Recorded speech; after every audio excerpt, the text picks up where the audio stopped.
Have you ever noticed something strange?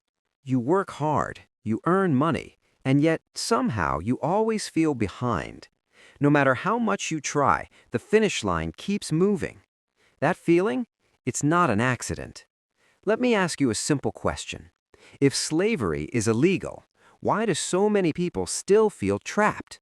Not by chains, not by force, but by numbers. Welcome to the quiet world of interest, the most polite form of slavery ever invented. Now relax, this isn't a lecture. Think of this like a late-night talk with a friend who suddenly says something that ruins your sleep. Let's start simple. Interest sounds harmless, right? Just a small extra amount, only 5%, only 10%, only a little more than what you borrowed. Only. That word has destroyed more lives than most people realize. Imagine this. You borrow money because you need it, maybe for a house, maybe for education, maybe just to survive a rough phase. At first, it feels empowering. I can finally move forward. But quietly, silently, the meter starts running, and it never stops. Interest doesn't care if you're tired. It doesn't care if you're sick. It doesn't care if you lose your job.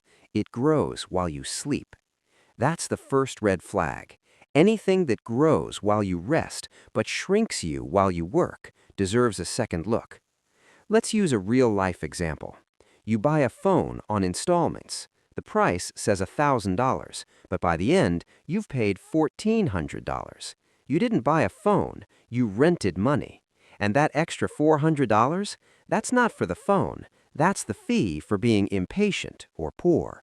And before someone says, but interest helps the economy, let's slow down. Interest doesn't create value, it redistributes it, from the borrower to the lender, from the worker to the owner of money. Here's the uncomfortable truth most people never hear. Interest rewards having money, not doing something useful. If you already have money, it multiplies. If you don't, you pay rent to touch it. That's not opportunity, that's a toll gate. Think about this. Two people walk into the world. One is born into money. The other is born into debt. One earns interest. The other pays interest. Both might work equally hard. One moves forward, the other runs in place. Same effort, different outcomes. Why? Because interest bends time. Money with interest moves faster than human labor. You can work 10 hours a day. Interest works 24/7, and it never gets tired. That's why it's silent. There are no whips, no guards, no shouting, just monthly statements. Minimum payment due. Minimum, another dangerous word. You pay the minimum, and maximum time is stolen from your life. Years pass, decades pass, and one day you realize something terrifying. You didn't own your house, the bank did. You didn't choose your job, your debt did. You didn't follow your dreams, you followed your payments. That's not freedom, that's a subscription to survival. Now here's where it gets interesting.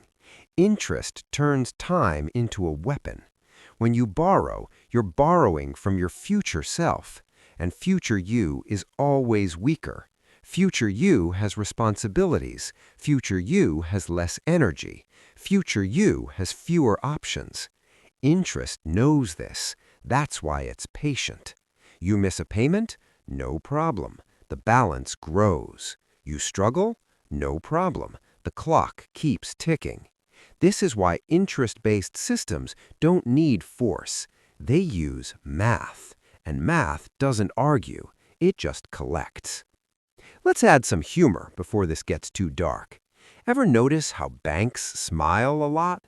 They offer you coffee. They call you sir. They thank you for your business. Meanwhile, you're signing a contract that says, if life goes wrong, we still get paid.